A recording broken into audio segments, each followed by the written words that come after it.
Deuteronomy 13. Someday, a prophet may come along who is able to perform miracles or tell what will happen in the future. Then the prophet may say, "Let's start worshipping some new gods, some gods that we know nothing about." If the prophet says this, don't listen.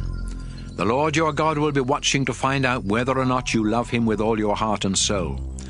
You must be completely faithful to the Lord.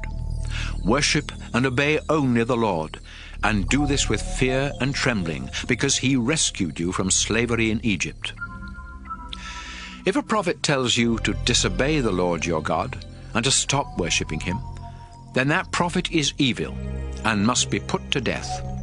Someone else may say to you, "Let's worship other gods." That person may be your best friend, your brother or sister, your son or daughter, or your own dear wife or husband.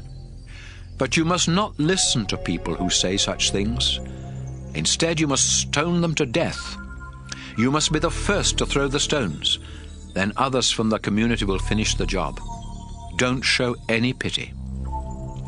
The gods worshipped by other nations have never done anything for you or your ancestors. People who ask you to worship other gods are trying to get you to stop worshipping the Lord, who rescued you from slavery in Egypt. So put to death anyone who asks you to worship another god. And when the rest of Israel hears about it, they will be afraid, and no one else will ever do such an evil thing again. After the Lord your God gives you towns to live in, you may hear a rumor about one of the towns. You may hear that some worthless people have talked everyone there into worshipping other gods, even though these gods have never done anything for them. You must carefully find out if the rumor is true. Then, if the people of that town have actually done such a disgusting thing in your own country, you must take your swords and kill every one of them, and their livestock too. Gather all the possessions of the people who lived there and pile them up in the marketplace without keeping anything for yourself. Set the pile and the whole town on fire, and don't ever rebuild the town.